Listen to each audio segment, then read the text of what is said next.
Here's a report from the mainstream media talking about this very thing and how Trump actually is doing better than any Republican with black voters since 1960. Take a listen. And sometimes there's a trend line that I never noticed before and make me go, whoa. This is one of them, all right? This is the Democratic margin among black men under the age of 45 in presidential elections. You go back to November of 2012, what do you see? You see Obama by 81. Clinton only won him by 63.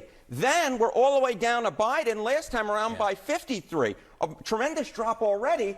And then you take a look at the average of the most recent polls, and Kamala Harris is up by only 41 points. That is about half the margin that Obama won them by back in November of 2012. And this, I think, is, when Barack Obama goes in last week when he was in Pittsburgh, Pennsylvania, essentially talking to young black men, he made it seem like it was a Kamala Harris specific problem.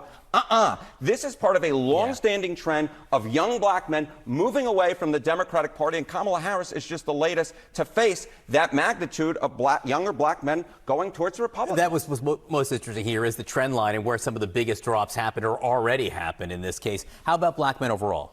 How about black men overall? It's part of the same picture, We're looking once again at younger black men. It looks like the worst Democratic performance since 1960, since JFK versus Richard Nixon. It's the same thing among black men overall. Again, part of a similar trend, but here actually the drop-off isn't as dramatic, right? Barack Obama won him by 85. Then you see 71 with Clinton, 69. Biden, basically the same thing, holding steady. But here, again, very, very weak. Only a 54-point margin. Now, again, still winning them by a large margin, but considerably lower than what we're used to. Certainly considerably lower what we had during the Obama years. The bottom line is Kamala Harris with younger black men and then black men overall putting in historically weak performance for a Democratic candidate. Is she getting any relief with black women? All right.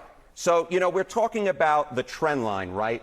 And black women, look, she's doing better with black women than she is doing among black men. But here, there isn't a trend line almost until we get to Kamala Harris. So again, this is a black margin among black women. Look, Obama won him by 93, very large margin. Clinton won him by 93, a very large margin.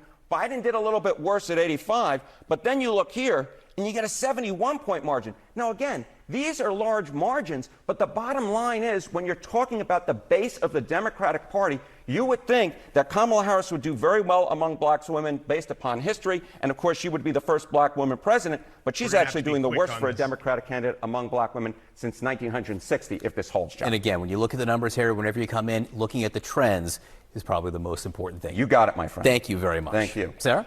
All right, so you see the trends there. They've been going down, and particularly in the last couple elections where Trump has been involved, and I'm not saying it's all Trump, but a lot of it does have to do with Trump, and a lot of it has to do with how bad of candidates they've put up in 2020 and in 2024 in both of them.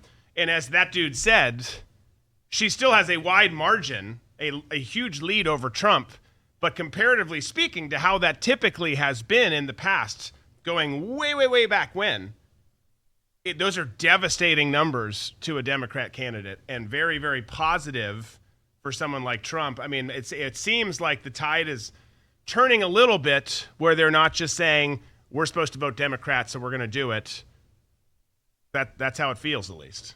Yeah, well, I think that the biggest, for me, the shining light on the entire thing is the economy. Were you better off 4 years ago than you are now? And I think for most people who are like, gas is more expensive, groceries are more expensive, things were better when Trump was president. So, you know what?